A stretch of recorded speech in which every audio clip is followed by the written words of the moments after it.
అందరు కూడా మరి సాష్టాంగ నమస్కరిస్తారని చెప్పి మంచి దర్శనం ఇచ్చాడు.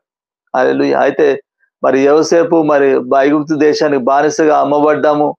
ఆ తర్వాత మరి చేయని నేరానికి చెరసాల్లో వేయబడ్డాము.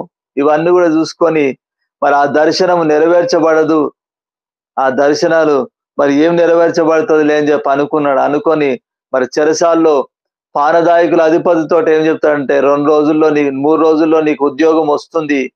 వచ్చినప్పుడు నన్ను జ్ఞాపకం చేసుకొని నా గురించి రాజుకు చెప్పు. నేను మరి హెబ్రీయుడను, నేను దొంగిల్లబడ్డాను, నేను ఈ చెరసాల్లో వేయబడ్డానికి ఏ తప్పు కూడా చేయలేదు.